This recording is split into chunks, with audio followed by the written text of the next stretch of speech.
Lewis Hamilton has been warned about travelling to Australia this year.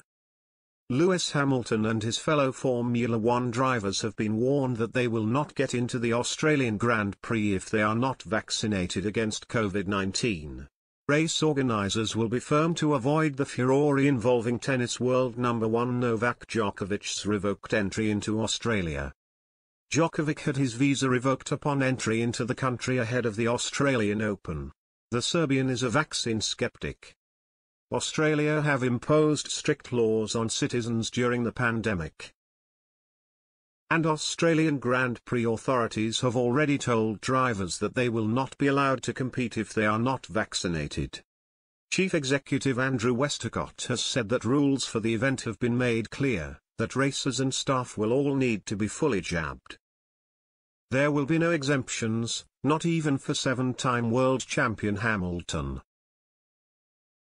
The rules are simple to get into the country and the rules are simple to operate in Formula One, Westacott said.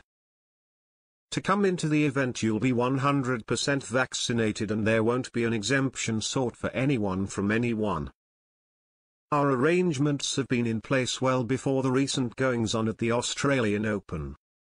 These rules are understood by Formula One, they're understood by the FIA, they're going to be written into the sporting regulations and I'm very confident that it is just going to be a rite of passage to come into the country.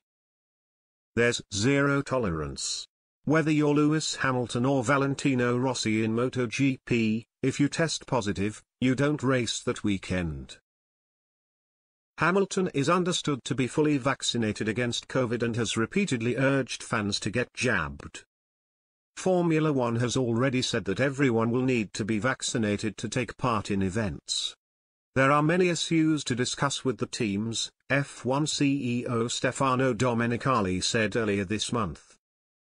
We will have the problem of COVID to manage again next year and it will not be easy.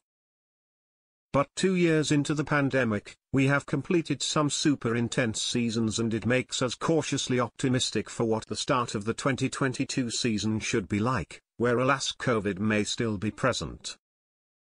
But it is no coincidence that one of the last things approved in the last FIA World Council, as a precaution, is to have all F1 staff vaccinated to be in the paddock.